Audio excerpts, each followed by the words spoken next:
Verbs tell of something to be done, to read, count, sing, to laugh or run.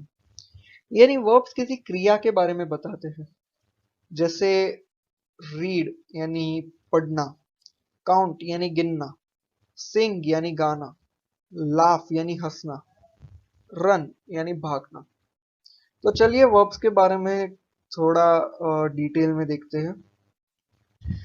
तो verb को हिंदी में क्रिया कहा जाता है और जिस शब्द से कार्य का बोध हो उसे क्रिया कहते हैं। तो चलिए कुछ उदाहरण देख लेते हैं।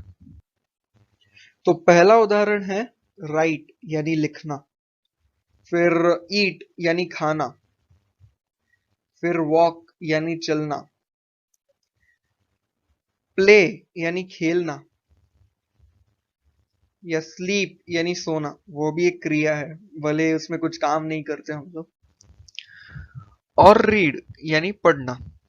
तो ये जितने भी शब्द हैं, राइट, ईट, वॉक, प्ले, स्लीप, रीड, इन सब से किसी कार्य का बोध होता है और इसीलिए इन्हें वर्ब कहा जाता है। तो चलिए आगे बढ़ते हैं।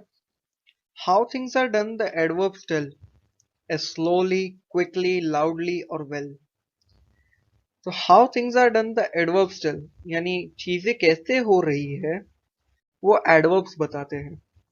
एज स्लोली, क्विकली, लाउडली और वेल, जैसे धीरे से, स्लोली यानी धीरे से, फटाफट, शोर करके या अच्छे से। तो एडवर्ब नाम में ही हम देख सकते हैं एड वर्ब्स, यानी वर्ब्स में कुछ ऐड करते हैं ये शब्द। वर्ब्स यानी क्रिया और ये उनमें कुछ ऐड करते हैं या हमें बताते हैं कि क्रिया कैसे हो रही है, तो इसीलिए इनको एडवर्ब्स कहा जाता है। तो चलिए अब एडवर्ब्स के बारे में थोड़ा डिटेल में देख लेते हैं। तो एडवर्ब को हिंदी में क्रिया विशेषण कहा जाता है। वो क्रिया विशेषण या किसी और क्रिया विशेषण का वर्णन करने वाला शब्द है।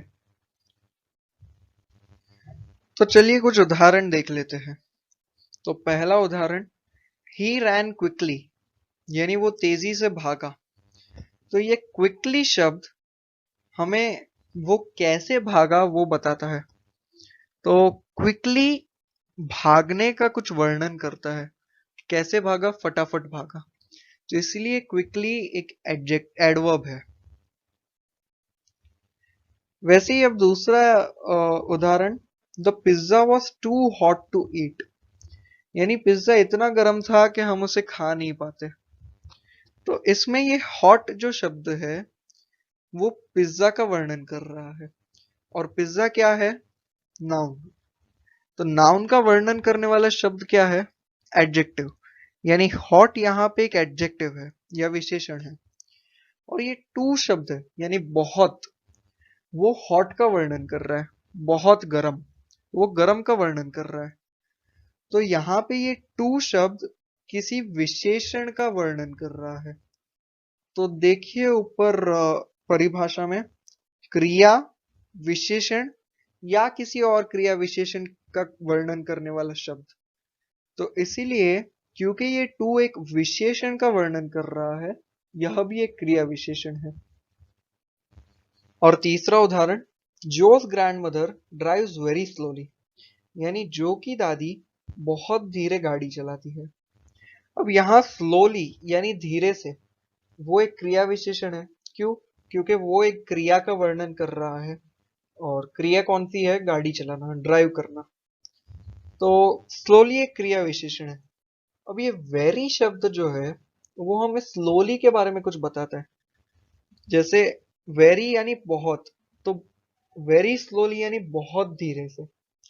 तो वेरी एक ऐसा शब्द है जो एक क्रिया विशेषण का वर्णन कर रहा है।